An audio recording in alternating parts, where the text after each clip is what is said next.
Assalamualaikum warahmatullahi wabarakatuh. Jumpa kembali dengan kami di sini dalam acara UG Talk eksklusif IKN. Hari ini pada Senin 6 Juni 2022 dengan tema rekreasi dan edukasi pariwisata. Dan telah bergabung bersama kita di sini ada dua narasumber yang istimewa. Yang pertama narasumber internal, yaitu tentunya para pemirsa sudah tidak asing lagi, yaitu Bapak Razik Hasan dari FTSP. Beliau adalah Dekan FTSP Universitas Gunadarma, dan tamu kita dari Universitas Pancasila Dr. Insinyur Sarojini Imran MSI. Satu lagi kita mempunyai narasumber eksternal yang akan bergabung nanti secara online, yaitu Ibu Dr. Insinyur Yuke Ardiati MT. Beliau seorang arsitek tapi juga seniman, budayawan, dan sama-sama dari Universitas Pancasila seperti Ibu Sarojini. Kita pertama-tama menyapa dulu para narasumber yang ada di studio. Selamat pagi Pak Razik dan Bu Jini. Selamat pagi. Sehat Bapak Ibu? Alhamdulillah Bu. Kayaknya nih ceria sekali nih Pak Razik karena diapit dua ibu-ibu. Sesuatu ya Pak ya, sehat ya Pak. Alhamdulillah. Nah, para pemirsa, acara UG Talk eksklusif seri IKN hari ini, segmen pertama akan diberikan pemaparan oleh Bapak Dr. Insinyur Razik Hasan MArs dengan subtema adalah Ibu Kota Nusantara dalam Perspektif Pariwisata. Beliau akan menjelaskan topik mengenai IKN Nusantara sebagai ikon wisata dan juga kawasan strategis pariwisata IKN sebagai bagian dari konektivitas dan keterpaduan pengembangan infrastruktur prioritas nasional. Nah, baiklah kita bertanya dulu nih ke Pak Razik. Pak Razik, mengapa ya tema ini menjadi sangat menarik untuk dibahas Pak Razik? Jadi ini memang satu momentum gitu ya, karena memang wisata merupakan satu potensi besar yang memberi efek atau dampak besar terhadap segala aspek gitu. Dengan pariwisata itu kan mengundang banyak hal. Jadi dia akan berimplikasi pada misalnya nanti adanya perjalanan, maka butuh transportasi, kemudian butuh akomodasi, ada hotel, ada makanan. Mungkin nanti akan muncul kegiatan-kegiatan secara sosial ekonomi masyarakat itu akan tumbuh gitu. Artinya ini pariwisata merupakan aspek penting, karenanya salah satu gagasan dengan adanya pemindahan ibu kota ini akan menjadi ikon baru tentunya gitu. Kita tahu kunjungan wisata itu di seluruh dunia per tahun itu sekitar 800 juta mobilitas masyarakat. Kemudian juga ada sekitar 600 penerbangan itu.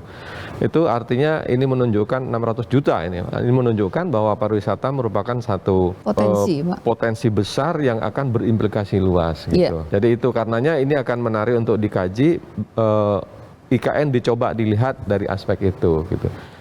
Seperti itu Bu Lina. Baik Pak Razik. Nah, para pemirsa, Pak Razik ini dulu beliau menyelesaikan S1-nya di Prodi Arsitektur Universitas Brawijaya, kemudian S2-nya di ITB ya Pak ya, studi pembangunan kalau nggak salah Pak? Arsitektur. Oh arsitektur juga ya Pak, mohon maaf. Yang ketiganya di Universitas Gunadarma ya Pak? Iya. Ya, baik.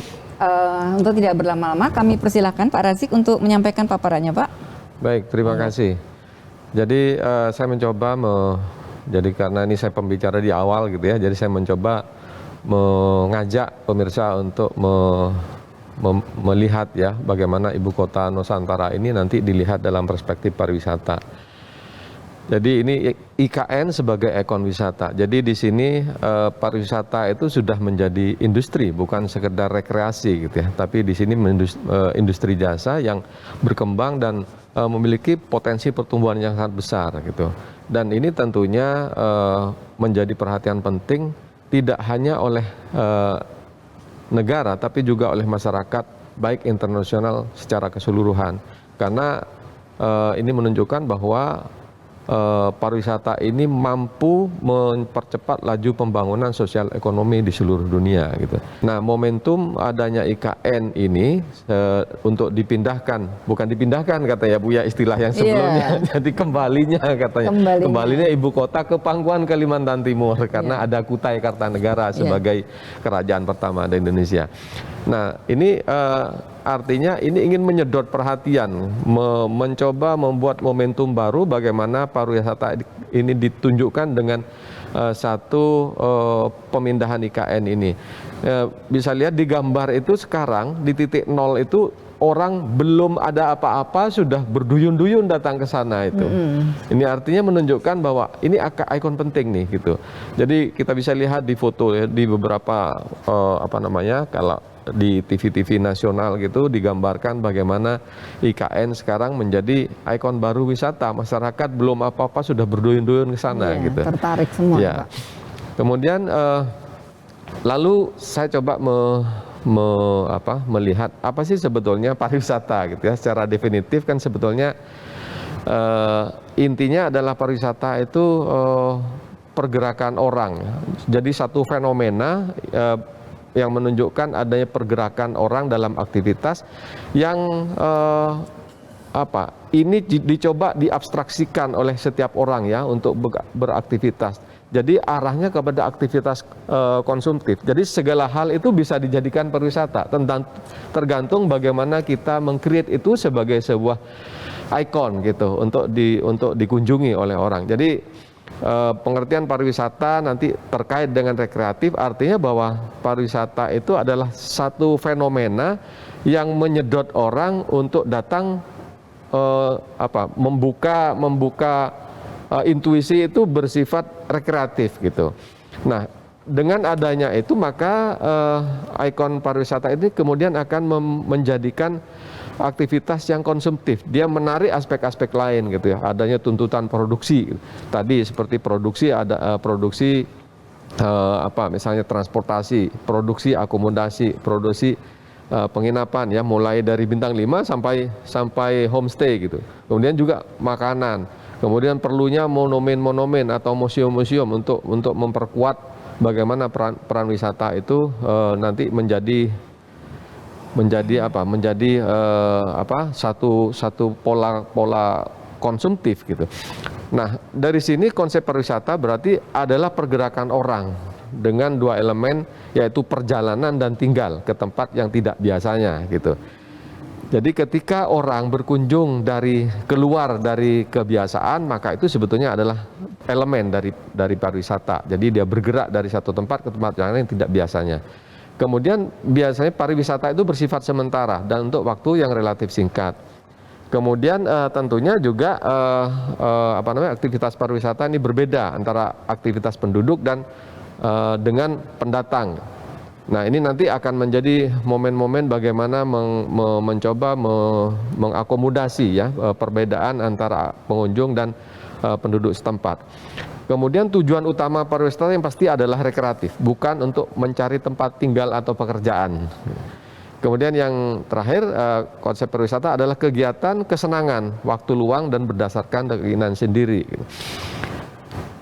Nah, ini tipe-tipe dan bentuk-bentuk pariwisata. Jadi sangat banyak variasinya gitu ya. Jadi dari sisi tipe berdasarkan pergerakan kan ada internasional, ada domestik. Kemudian berdasarkan bentuk wisatanya, jadi di situ ada ada alternatif bentuk wisatanya, ada ekoturism, kemudian juga ada wisata agro, kemudian ada wisata khusus misalnya ada kuliner. Ini Bu ya, di mana-mana kan sekarang kuliner banyak nih. Biasanya kan orang berkunjung itu ke tempat lain yang dirasakan pertama kulinernya nih. Mungkin Bu Irina yang sering melakukan perjalanan ya. Di mana. Jadi kita jadi kenal di mana ini kuliner yang khas gitu. Kemudian juga ada dari sisi tujuan kunjungan, di situ ada rekreasi tadi, kemudian juga ada bisnis. Jadi wisata sekaligus bisnis. Yang paling dominan adalah rekreatif ya, pariwisata diarahnya ke rekreatif. Jadi di situ ada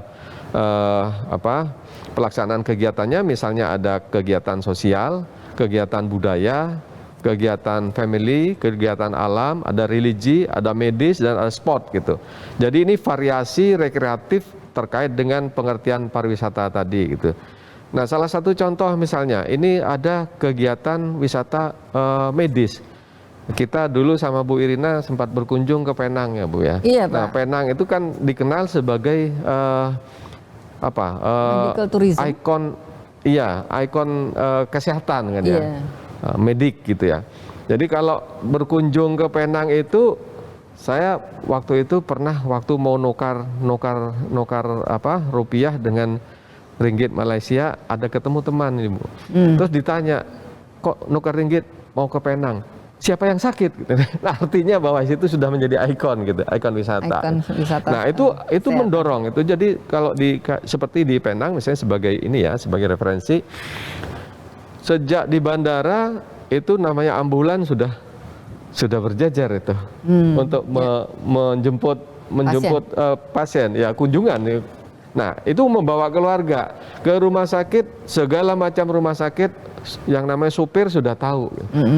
Jenisnya apa, untuk dokter spesialis apa, tempatnya di sini. Kemudian di sekitar rumah sakit juga ada apartemen untuk mengakomodasi kegiatan menginap dan tinggal dari pasien dan keluarganya. Gitu.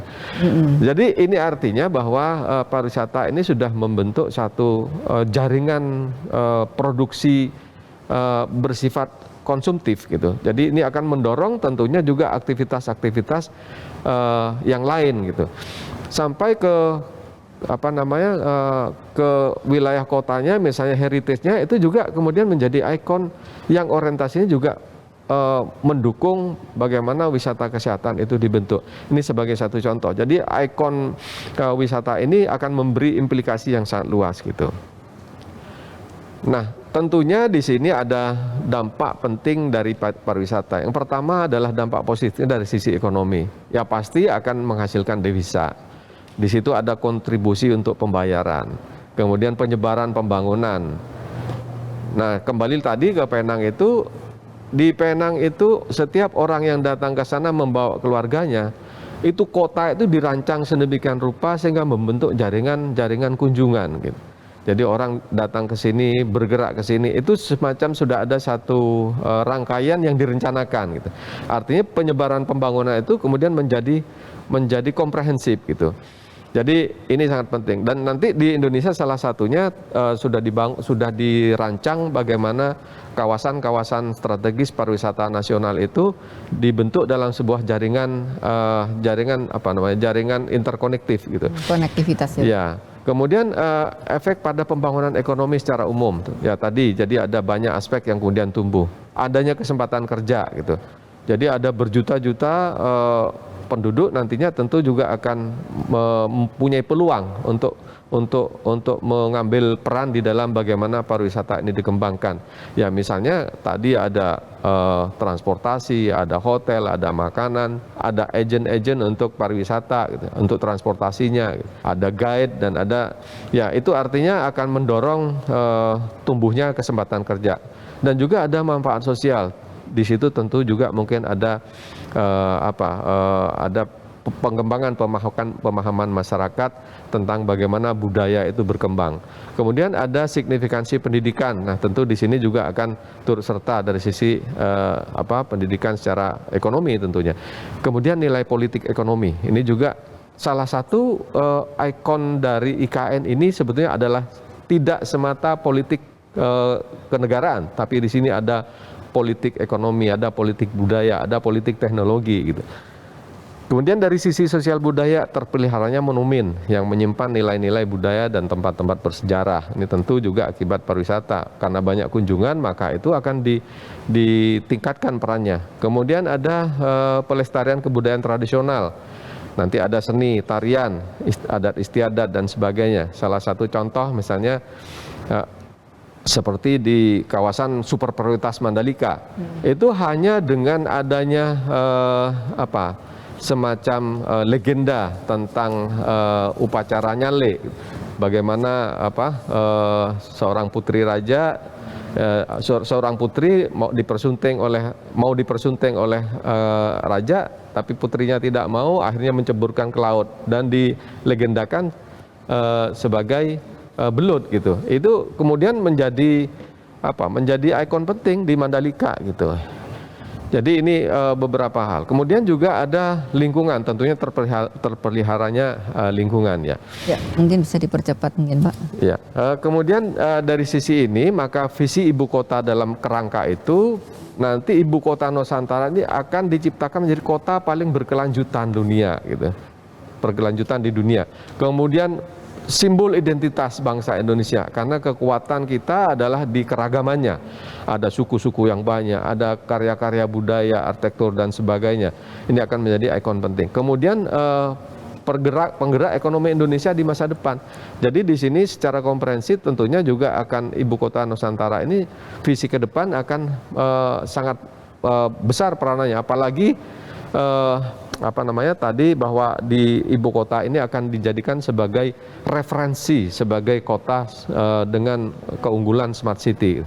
Nah, ini ada 8 prinsip ya. Jadi ada mendesain sosial kondisi alam, kemudian juga Bhinneka Tunggal Ika tadi gitu, terhubung, aktif dan mudah ya secara aksesibilitas. Kemudian standar dan sirkular dan tangguh, artinya di dalam sebuah lingkungan ibu kota itu akan terjadi satu sistem yang saling terkait satu sama lain. Kemudian nyaman dan efektif melalui teknologi. Nah, ini 8 prinsip yang coba dikembangkan di dalam bagaimana membangun pariwisata, membangun IKN sebagai bagian dari pariwisata. Nah, ini tentu juga untuk itu ke depan sudah bisa dibayangkan bahwa IKN ini akan berkembang secara pesat. Karenanya ini perlu didukung oleh sebuah sistem tata ruang. Jadi di situ ada zonasi ibu kota negara yang sudah sedemikian rupa dirancang. Mana kawasan inti, mana kawasan nanti di dalam rangka pengembangannya. Ini cukup besar ya, 256.000 hektar. 142 hektar, sangat luas itu. Artinya sudah coba diantisipasi bahwa ibu kota ini tentu akan berkembang pesat nantinya. Gitu. Dan untuk itu maka IKN ini tentu ada keterpaduan di dalam konteks nasional. Jadi ada beberapa kawasan-kawasan yang sudah dirancang sedemikian rupa untuk saling terkoneksi dan saling terhubung untuk saling mendukung gitu. Jadi ada kawasan strategis pariwisata nasional, salah satunya di situ ada 25 kawasan strategis tersebar di Indonesia. Ada 10 kawasan prioritas pariwisata nasional dan ada 5 super prioritas, salah satunya kemarin Mandalika dengan adanya ikon MotoGP misalnya, sirkuit internasional. Ini artinya semua dalam tata ruang dalam konteks nasional itu sudah dirancang sedemikian rupa dengan berbagai kawasan dan berbagai interkoneksinya satu sama lain gitu. Jadi ini tentunya sudah bisa dibayangkan IKN menjadi ikon baru, dia akan berkembang menjadi kawasan yang mendukung pariwisata secara nasional dan juga tentu harus dirancang terintegratif dengan satu dengan yang lainnya dalam sebuah sistem interkoneksi. Bagaimana pelabuhan udara, bagaimana pelabuhan laut, bagaimana sistem angkutan darat dalam tingkat regional dan sebagainya itu sudah harus saling terpadu. Saya kira itu untuk sementara Bu Irina. Terima kasih. Terima kasih Pak Razik pemaparannya yang tentang makro konektivitas antara kawasan pariwisata prioritas nasional dan tentunya kita akan mendapatkan tanggapan dari Ibu Dr. Insinyur Sarojini Imran, Ibu. Ya, beliau ini adalah Kepala Pusat Pengembangan Kajian Pariwisata Pusat Pengembangan Pariwisata Universitas Pancasila. Baik Ibu, monggo bagaimana Bu tanggapannya terhadap paparan Pak Razik tadi? Silakan Ibu. Benar sekali ya Pak Razik, memang itu menjadi concern kita untuk mengembangkan pariwisata di IKN karena seperti yang dikatakan sama Pak Razik bahwa pariwisata itu adalah satu aspek yang bisa mendatangkan orang ya, terpencil dan tidak pernah dikenal pun orang akan datang dan itu kebanggaan mereka ya untuk menjadi itu nanti diviralkan akhirnya orang lain ingin ikut. Jadi di bisa mengundang dengan biaya yang sangat murah untuk promosinya sebenarnya ya, pariwisata itu. Nah, ada usul yang tadi ya Pak Razik menjelaskan tentang konektivitas tadi ya untuk infrastruktur. Kita juga mengharapkan dari target-target pemerintah itu tercapai. Salah satunya kan emisi karbon yang rendah itu ya. Dan di sini kita mengharapkan juga pariwisata sudah mengarah kepada target itu. Nah, misalnya kota dari IKN ini jangan sampai terjadi lagi seperti yang di Jakarta sebelumnya, dengan adanya polusi tinggi, kendaraan yang sangat padat dan macet. Kita harapkan IKN yang baru ini akan seperti kota-kota yang di dunia itu, seperti kota bersepeda, gitu, contohnya ya, yang sangat concern about lingkungan seperti Denmark dan Jepang, Cina ya, termasuk Belanda itu udah cukup bagus sekali. Itu harus dari awal tentunya. Nah, ini saya bertanya kepada Pak Razik dalam perencanaan infrastruktur untuk memfasilitasi ya pariwisata yang lebih ramah lingkungan itu bagaimana sebaiknya ya? Iya.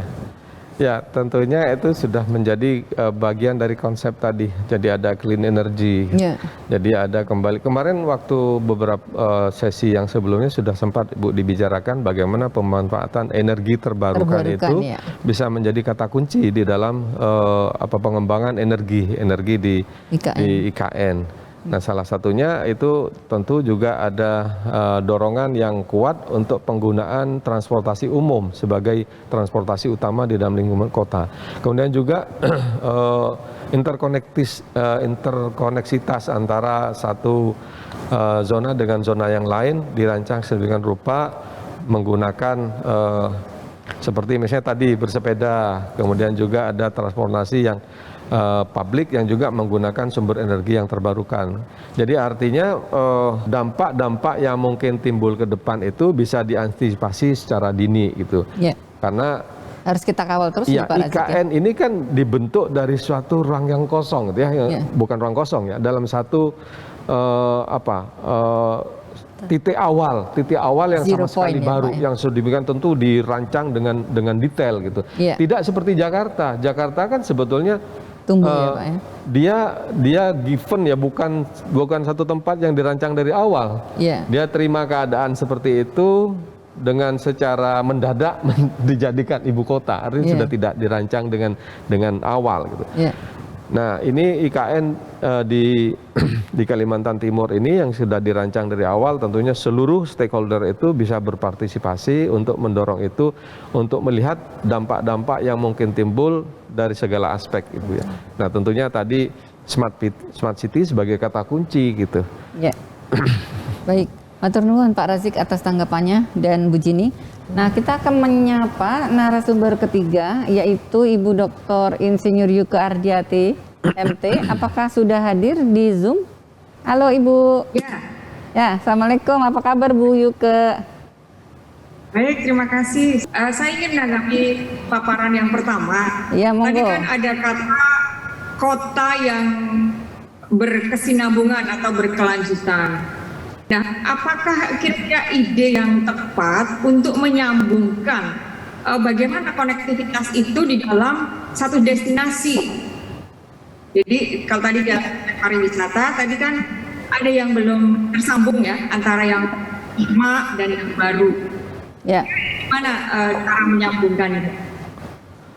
Ke Pak Razik nih ya tanggapannya ya. Monggo Pak Razik.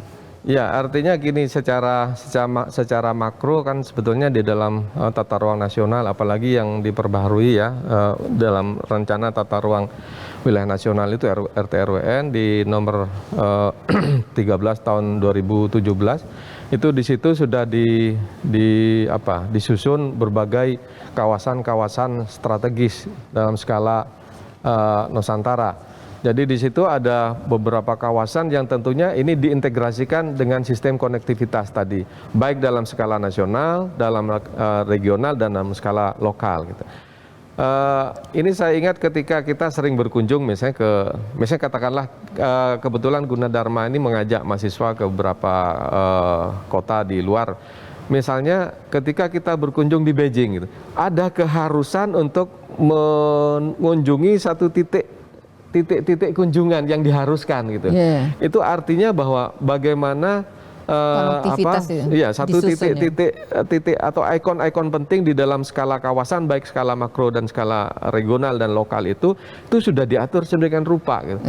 Dari sini, setelah itu ke sini, setelah itu ke sini, setelah itu ke sini gitu.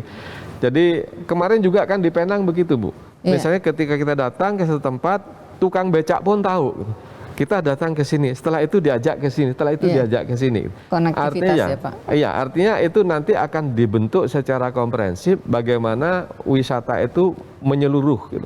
Dan disusun dengan sistem koneksi yang sangat teratur gitu.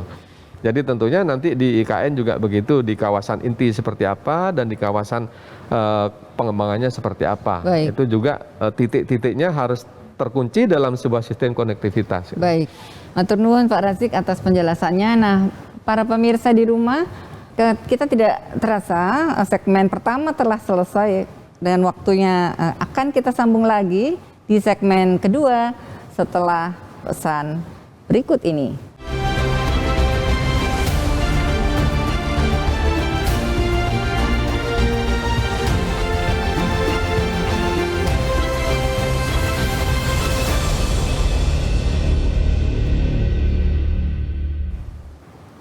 Pemirsa Yuji TV, Anda masih bersama kami di Yuji Talk eksklusif IKN. Sekarang kita memasuki segmen kedua, para pemirsa, dan telah hadir di sini tadi Ibu Dr. Insinyur Sarojini Imran, MSI.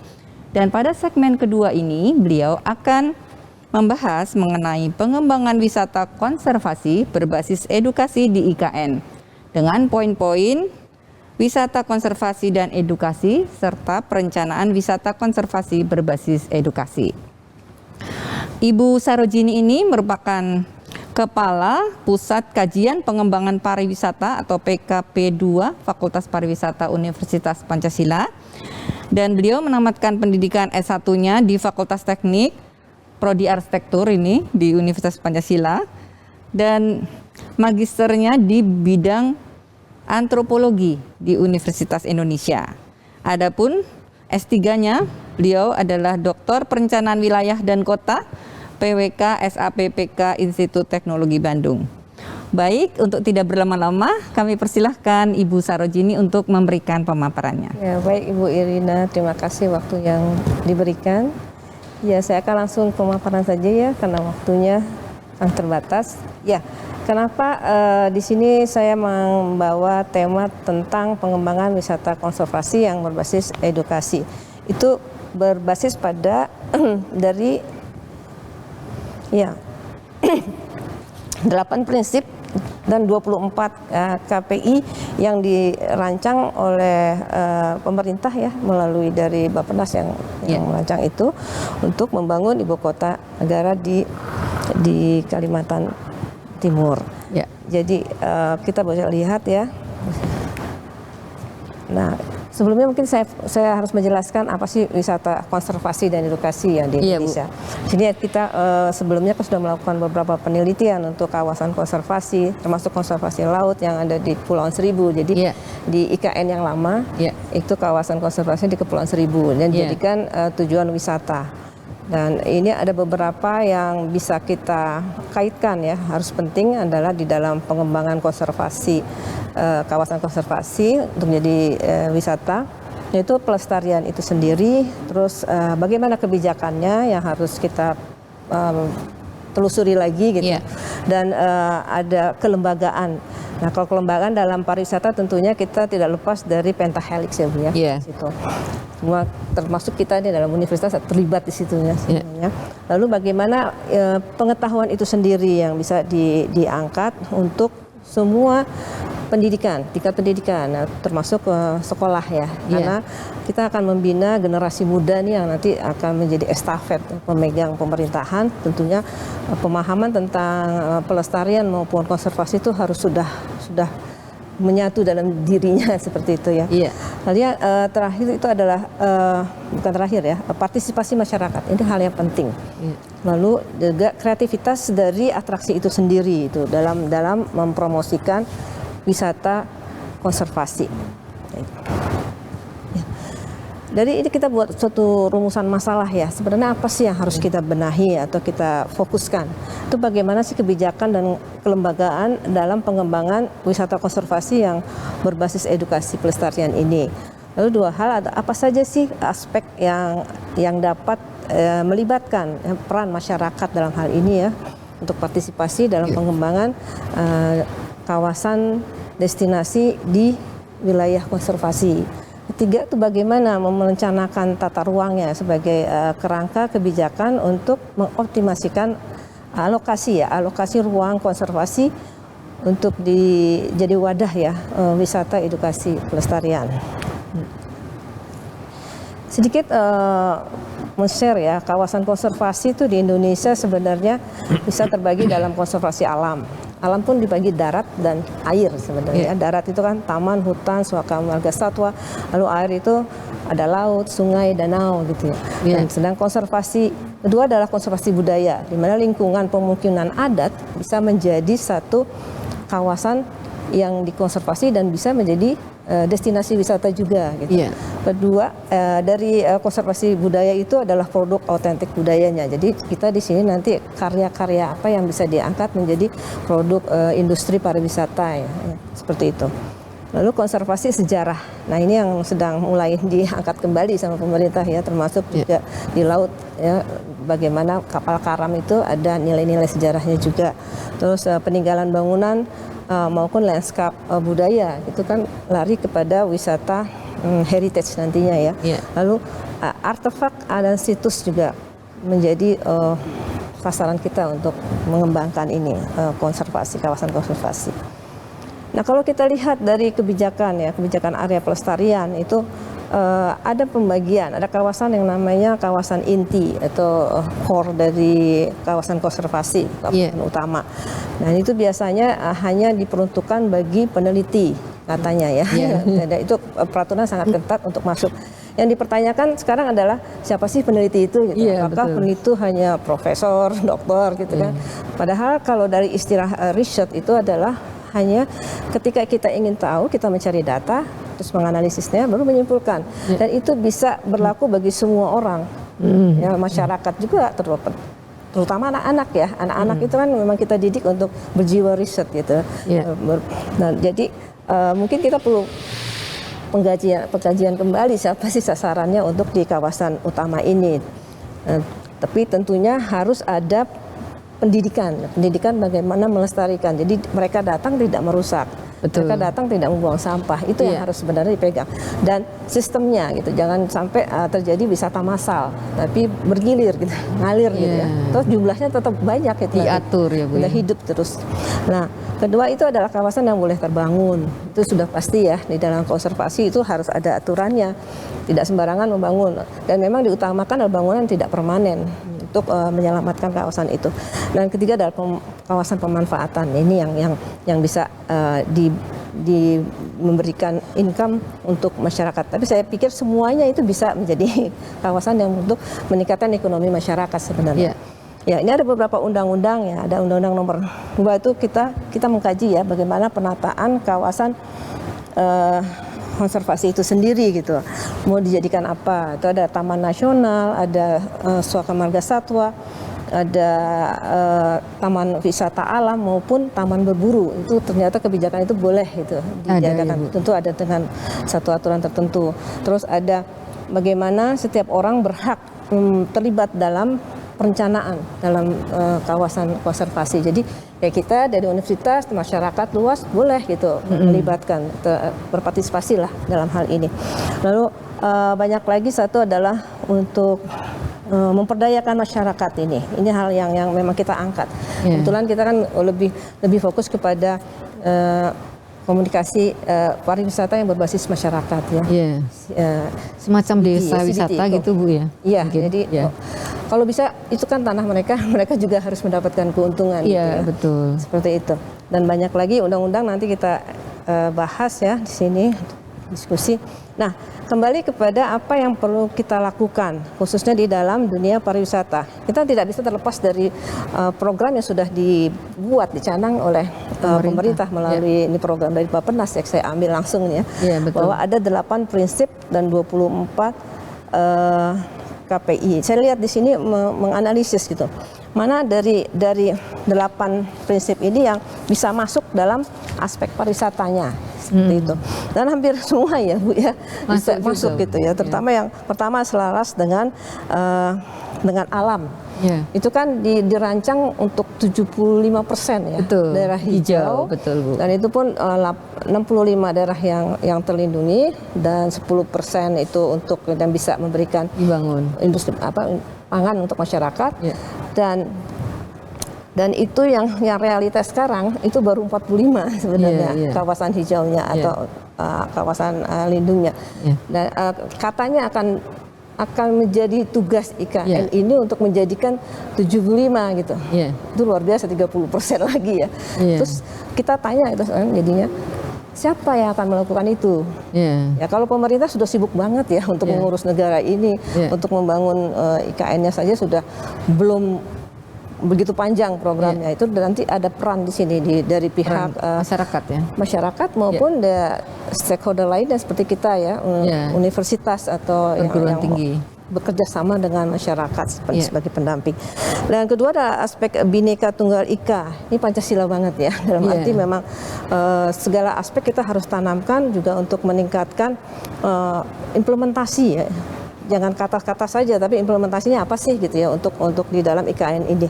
Nah, ini ada nilai yang paling utama adalah kesatuan. Bagaimana kita bisa merangkul semua masyarakat ya. Masyarakat di sini bisa macam-macam ya. Satu kan masyarakat lokal yang benar-benar yang dari Kalimantan. Lalu masyarakat pendatang. Ada tinggi juga masyarakat Jawa yang ke sana ya. Jadi paling tinggi sebenarnya dari persentasi jumlah masyarakat di Kalimantan. Lalu pendatang yang baru nih yang dari IKN. Ya, dari aparat negara yang pegawai negeri yang akan direncanakan pindah ke sana sekitar 200.000 ya sebenarnya masuknya kalau semua, kalau itu pun bertahap. Dan bagaimana bisa menyatukan visi gitu ya, terutama dalam kalau kita pariwisata itu pelayanan itu berbeda, mereka mempunyai budaya yang berbeda. Kalau yang baru pindah dari IKN itu dari kota besar ya Jakarta, kebiasaannya akan berbeda sama masyarakat setempat gitu. Dan padahal kita harus melayani, tapi satu sisi kita juga harus memberikan pendidikan pada mereka. Bahwa lahannya sudah beda. Harus ada kebiasaan-kebiasaan baru yang tidak bisa sama dengan kebiasaan di kota Jakarta. Adaptasi ya Bu? Ya, biasanya pakai mobil ya udah nggak boleh lagi. Harus banyak kendaraan umum, harus pakai sepeda dan segalanya agar tadi emisi tidak sampai tinggi. Kalau terjadi juga percuma gitu ya dipindahkan tuh jadi membuat kerusakan baru. Padahal Kalimantan itu kan paru-paru dunia yang harus kita jaga, harus kita kawal Bu harus dikawal gitu. Jadi benar-benar fokus di dalam tadi ya konservasi alam ya Bu. Penelitian alam. Dan banyak lagi di sini ya di dalam prinsip ketiga. Jadi saya beri warna nih ya, kalau yang prinsip 1 itu larinya dalam penghijauan nantinya ya. Yang itu adalah larinya kepada masyarakat. Lalu ada aspek yang mendukung pariwisata itu sendiri, atau kita bisa berpartisipasi di pariwisata dari program pemerintah gitu ya. Dalam tadi adalah untuk meningkatkan seperti teknologi gitu ya. Teknologinya itu mendukung untuk kita untuk transportasi atau infrastruktur. Nah itu ini kita mencoba untuk mengkaji ya. Gimana bisa masuknya, kayak kita teruskan. Nah, kalau dalam perencanaan tentu kita nggak terlepas dari 5WH ya Bu ya. Apa yang akan kita rancang, terusnya siapa yang akan terlibat. Tadi kan sudah diceritakan terlibat itu pasti dari pengelola, sasarannya itu wisatawan, dan ada masyarakat yang harus dilibatkan di situ. Sedangkan di IKM tadi sudah dijelaskan ternyata tidak cukup wisatawan nasional gitu ya. Wisman sama wisata nasional. Wisata nasional itu berbagi lagi gitu kan. Ada wisatawan yang masyarakat baru dipindahkan, masyarakat yang lokal maupun masyarakat yang dari luar Pulau Kalimantan. Nah itu sasarannya apa masing-masing gitu kan, harus berbeda ya Bu. Dirancang dengan matang seperti itu. Dan ini kita bisa lihat perencanaan yang dibuat untuk pemerintahan ya. Ada 4 fase sebenarnya ya, 2022 sampai 2045. Kalau kita lihat itu yang fokus atau kita bisa langsung sebenarnya di 2023 sampai 2025 45 di situ ada destinasi baru disebutnya. Kalau destinasi itu kaitannya dengan pariwisata ya, apapun itu. Iya. Walaupun destinasi karena mengundang orang pasti ada pihak pariwisata yang harus mengelola. Apakah itu MICE dan segalanya di situ kan. Tapi kalau mau dijadikan destinasi itu prioritas dan udah levelnya Asia Tenggara, kenapa di tahun sebelumnya belum ada program? Bahkan kita harusnya sebelum 2022 itu sudah ada ya. Sudah ada program untuk mencapai target tadi, apalagi di 2045 ya selanjutnya. Nah, dari situ kita coba gitu ya melihat poin-poin ini untuk di aspek pariwisatanya apa yang harus kita rancang sebenarnya. Nah, di 2022 dan sampai 24 ya ini ya konsepnya, bahwa harus ada sosialisasi partisipasi masyarakat dalam pengembangan pariwisata di IKN dan sekitarnya. Itu kan waktu pertama saya sangat terharu juga ya, di mana masyarakat adat itu antusias dan mendukung terbangunnya IKN. Dan itu kan tidak bilang terima kasih saja ya, tapi apa reward yang harus mereka dapat. Nah, sebenarnya itu udah harus digandeng dari awal untuk tadi ya nilai-nilai Bhinneka Tunggal Ika, lalu dilakukan sosialisasi nanti terlibat di mana, partisipasinya bisa dilakukan di mana. Untungnya di pariwisata itu mereka bisa terlibat dalam segala hal ya. Karena kita bisa membangun desa wisata, desa adat seperti itu, dan itu harus dipersiapkan bagi mereka. Tentu ini pihak dari universitas nih akan turun ya untuk menjadikan pendampingan desa wisata atau penyuluhan dan bekerjasama dengan beberapa kementerian ya, seperti Kementerian Desa, Kementerian Pariwisata, Kementerian Ekonomi dan ekonomi dan segalanya itu. Nanti kita lihat di sini sampai tahun 2035 tercapai semua yang akan kita harapkan itu ya. Ibu bisa dipercepat mungkin. Boleh. Ini beberapa foto yang saya lihatkan ya, destinasi yang sudah bagus gitu, sudah punya nama, yang jadi pengembangan itu tidak hanya di IKN tapi kita melihat di sekitarnya. Sekitar IKN. Ya, di Kalimantan Timur tuh sudah banyak dikenal dan itu menjadi trigger nantinya. Kita dari mereka kalau dari pasarnya sendiri kan masih lama ya. Di sini sudah diperbaiki, diangkat gitu ya. Semua destinasi sekitar nanti dikaitkan dengan berkunjung gitu ke proses pembangunan IKN. Karena kalau di luar negeri itu proses pembangunan itu sudah bisa dijual. Orang bisa datang bagaimana mereka membangun, tentu di kawasan yang sudah diatur ya zonanya, zona aman pakai topi proyek gitu, dia foto-foto, selfie, dia bangga. Nanti malah kalau udah jadi dia pengen revisit lagi gitu jadinya gimana. Dan itu promosi yang luar biasa yang bisa kita andalkan, apalagi dengan apa? Influencer seperti itu. Nanti banyak sekali luar biasa saya lihat ya potensi yang ada di Kalimantan, alamnya bagus, airnya jernih ya. Beberapa yang ada di kawasan Penajem sendiri maupun di sekitarnya. Nah, ini ya. Luar biasa indahnya Bu ya. Ya, ini harus diangkat Ibu dari awal ya. Supaya untuk bisa mengangkat IKN juga nantinya. Nah, ini dari produk usaha UKM-nya kita bisa bekerjasama dengan Kementerian Koperasi dan UKM ya, bagaimana bisa memberikan kemudahan bagi mereka, mungkin ada label halal dan label apa ya makanan dan segalanya, produknya juga untuk izin produksi ya, merek. Nah, ini satu lagi yang perlu kita angkat adalah festival yang ada. Sebenarnya udah ada festival besar ya, Festival Mahakam, Festival Eru ini. Itu dua yang sudah menginternasional bahkan ya. Perahu Naga itu Bu. Iya, itu kalau kita angkat, nah di dalam acara festival itu diperkenalkan IKN, mereka bisa berkunjung nanti ke sana, jadi bagian dari acara itu. Dan kalau bisa festival itu kan berkala ya, nanti di sini di Mahakam atau di Kutai atau di sini termasuk di IKN-nya sendiri. Iya Bu. Ya, kalau tahu tadi ya sudah dijelaskan dengan Pak Zak ya, ada keterkaitan. Jadi ya, mana potensi yang kita harus angkat? Ada interkota ya, tadi interkota di kota Banjarmasin dan Balikpapan dan ada kabupaten sekitar. Kabupaten Kutai, dan itu kita bisa lihat ya di petanya. Yang tadi kita pusat destinasi-destinasi yang bagus itu ada di sekitar itu yang untuk mendukung IKN sendiri. Nah ini ya termasuk ya, tadi kan sudah disebut ya Balikpapan, terus Banjar Samarinda itu sama Kabupaten Pasir itu masih sedikit jumlahnya, maka tiga percepat empat ya, oke. Yang akan kita fokuskan di awal itu sudah menjadi dikembangkan dan untuk menarik wisatawan nanti akan dilarikan ke IKN. Saya kira itu ya. Baik. Terima kasih. Terima kasih Bu Sarojini atas pemaparannya yang sangat menarik ya mengenai konservasi dan wisata berbasis edukasi. Baik, mungkin tanggapan dari Bapak Razik, monggo Pak. Baik, terima kasih Bu. Jadi memang tadi sudah disampaikan ini terkait beberapa hal ya. Salah satunya bagaimana antisipasi perkembangan ibu kota ke depan. Karena tentu itu akan memberi implikasi selain positif juga ada negatif. Yang harus bagaimana ini dipandang secara komprehensif. Tapi mungkin saya ingin menambahkan yang satu kata kunci yang mungkin menjadi titik tonggak dengan adanya IKN ini bagaimana inovasi itu terus dikembangkan. Jadi ketika IKN ini dikembalikan ke Kalimantan Timur, ini kan satu gagasan yang sangat inovatif yang ingin mencoba membuat sebuah ibu kota baru yang dirancang sejak awal.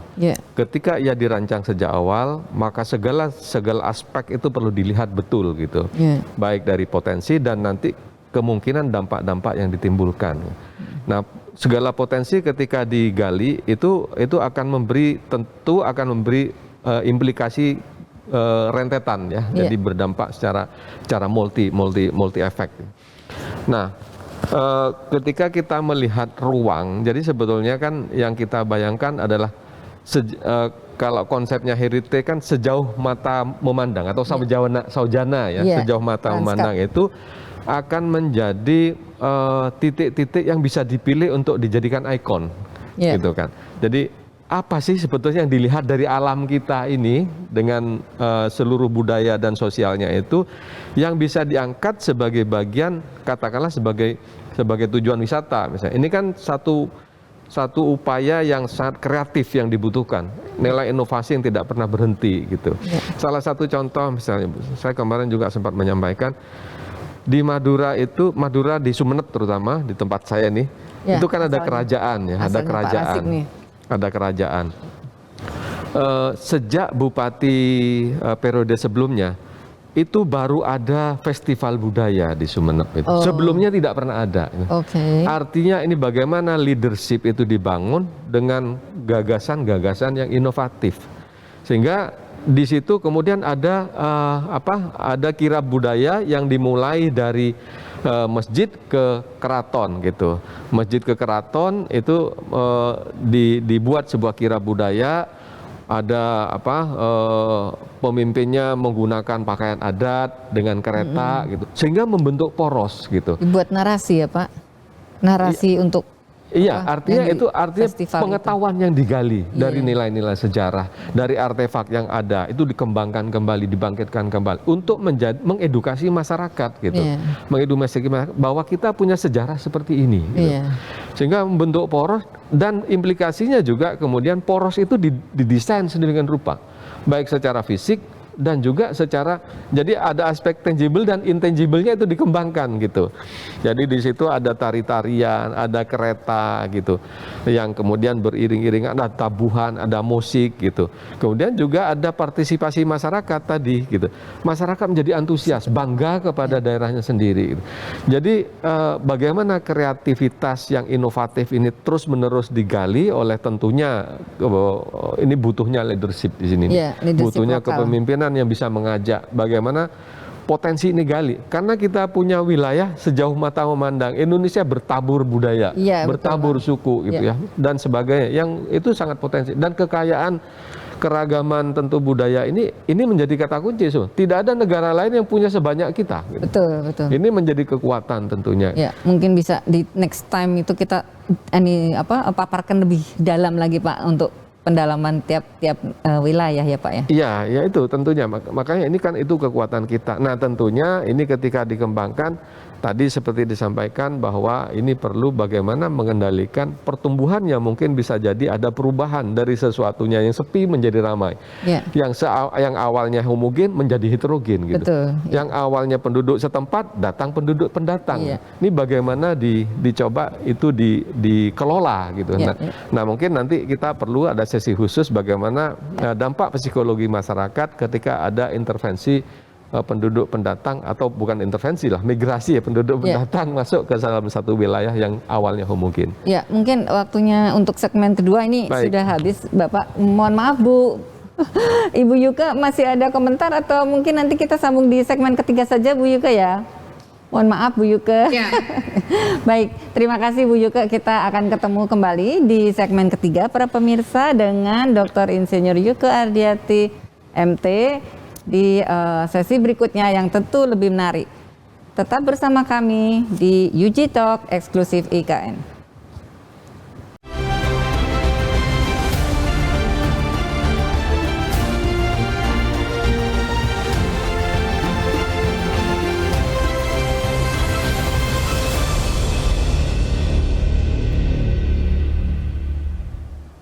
Para pemirsa UG TV, kita masih dalam acara UG Talk eksklusif IKN. Saya Irina Mildawani sebagai host akan melanjutkan acara ini dengan segmen ketiga, yaitu akan menampilkan narasumber dari Universitas Pancasila juga, Ibu Dr. Insinyur Yuka Ardiati MSc, MT maksud kami, dan beliau sudah siap di sini melalui Zoom. Tema ketiga ini akan membahas mengenai Istana Negara. Nah, ini sangat menarik karena Istana Padma, ya, istilahnya dari Ibu Yuka ini adalah legasi Bung Karno dan Istana Garuda adalah legasi Jokowi. Nah, bagaimana detailnya nanti akan dijelaskan oleh Ibu Yuka, yang mungkin saya bacakan dulu CV singkat beliau, yaitu S1 di bidang Teknik Arsitektur dari Universitas 11 Maret, kemudian S2-nya di Institut Teknologi Bandung di Sekolah SAPPK Kebijakan Publik. Kemudian beliau memiliki 2 doktor, luar biasa ya Bapak Ibu. Jadi doktornya di bidang ilmu sejarah dari UI yang diraih tahun 2004 dan doktor arsitektur dari UI juga tahun 2013. Nah, untuk tidak berlama-lama kita sambut Ibu Dr. Insinyur Yuka Ardiati MT. Ya. Saya ingin menarasikan tentang Istana Garuda maupun Istana Padma yang sekarang ini sedang menjadi bahan perbincangan. Saya melihat ada 2 yang tersambung ya, 2 filosofi yang tersambung. Padma itu tidak lain karena Padma dan Padma selalu menjadi ruh dalam tata ruang di seluruh istana kepresidenan sebelum di IKN. Baik, rentang hampir 20 tahun, artefak Padma itu menjadi inspirasi dari Bung Karno ketika menata istana kepresidenan. Dan ini tersingkap di berbagai artefaknya. Misalnya dimulai dari Jalan Pegangsaan Timur itu ada kolam Padma. Dan ketika Bung Karno mulai tinggal di Jogja dalam masa invasi Belanda itu, juga ada tinggalan-tinggalan berupa lukisan maupun kolam Padma itu sendiri. Jadi ada kolam di Istana Jogja yang dianggit oleh Bung Karno. Kemudian ada juga foto ya, dokumentasi keluarga di depan kolam itu yang digambar kembali oleh Pak Guru Soekarno. Kemudian yang fenomenal adalah sampai hari ini kita bisa lihat ini. Ini adalah artefak Padma yang Bung Karno di tahun 1949 sampai 50 yang menjadi karya beton yang pertama di Indonesia. Ini artefak Padmanya, menjadi sangsaka merah putih. Kemudian ada lukisan. Kemudian di Istana Negara juga ada masjid yang mana di depannya maupun di dalam interiornya terdapat lukisan atau relief Padma. Kemudian menjadi ide dari Meubeler yang dikias oleh Bung Karno di sejumlah istana ya tersebar, dan itu juga ada di beberapa tempat yang masih kita bisa saksikan di istana. Di seluruh ini ada semacam penanda bentuk-bentuk artefak Padma yang melekat dalam furniture itu sendiri. Kemudian tentu yang ada di Bali, suasana selain green arsitektur juga bentuk-bentuk Padma akan muncul di sana. Ini suasana seperti itu. Lalu bagaimana dengan Istana Garuda? Ternyata Presiden Jokowi juga memiliki semangat yang sama dengan Bung Karno. Garuda tidak tiba-tiba hadir, karena Garuda sudah menjadi lambang negara dan disinggung di dalam KAK Sayembara IKN tahun 2019. Ada cerminan identitas bangsa, ada keberlanjutan sosial, dan mewujud kota yang cerdas berstandar internasional, seperti yang disampaikan oleh kedua pembicara.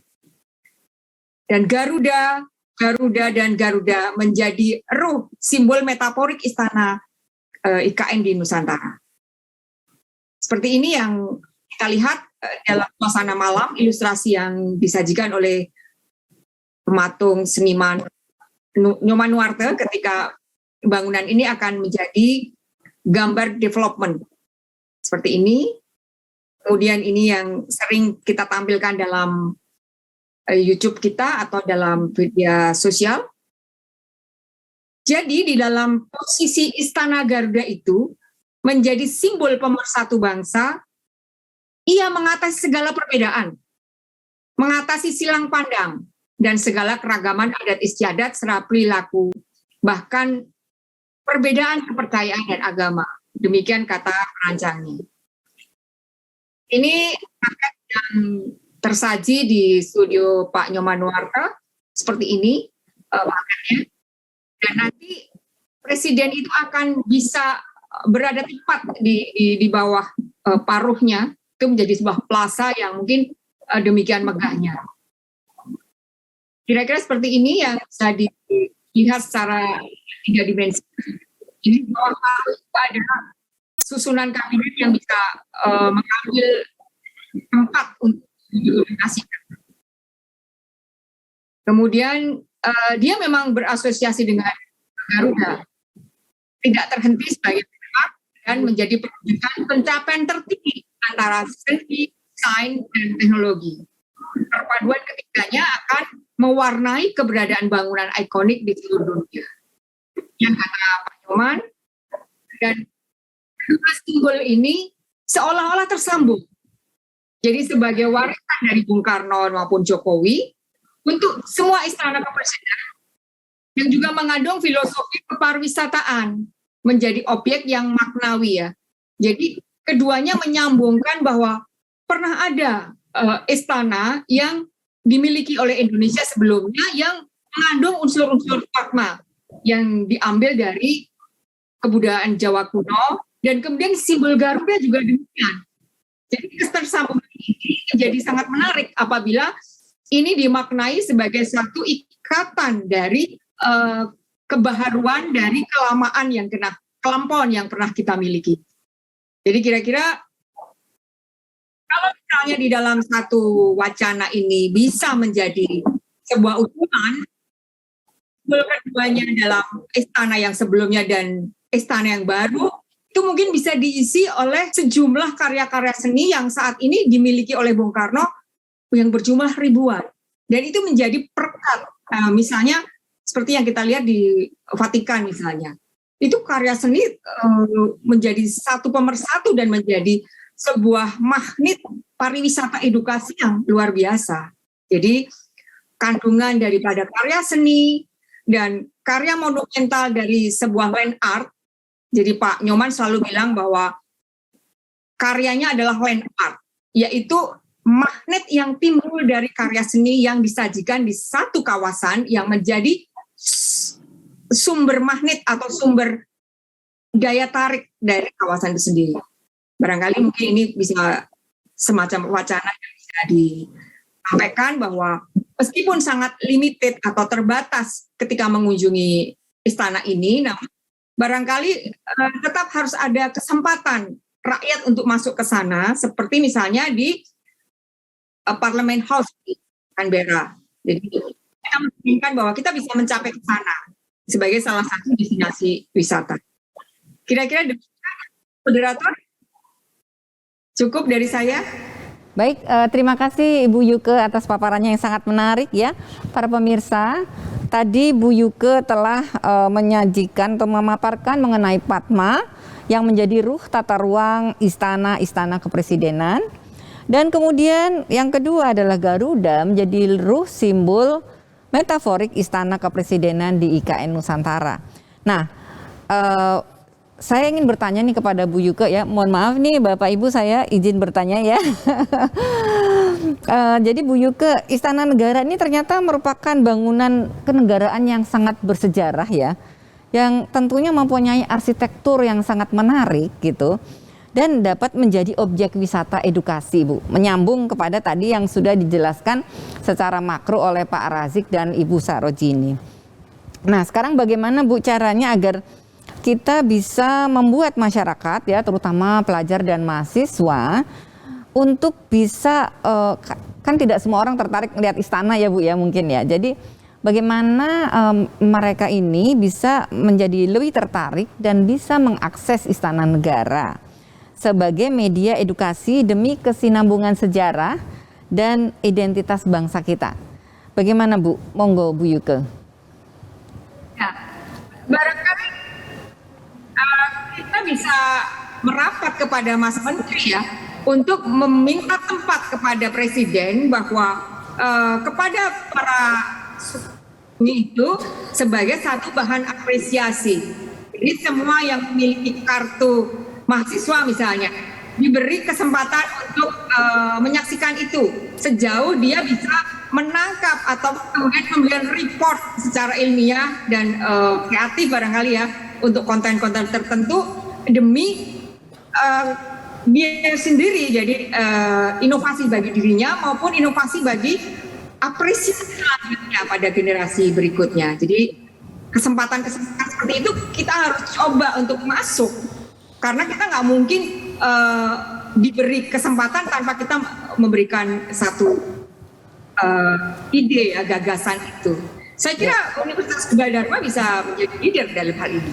Iya, terima kasih Bu Yuke, ini sangat menarik sekali nih ya. Kita sebelumnya belum pernah ini bicara tentang istana karena biasanya kita dalam hal makro ini masuk ke bangunannya sendiri, arsitekturnya sendiri, dan sangat menarik juga tentu Istana Kepresidenan ini untuk dibahas dengan perbandingan antara Istana Padma dan Istana Garuda.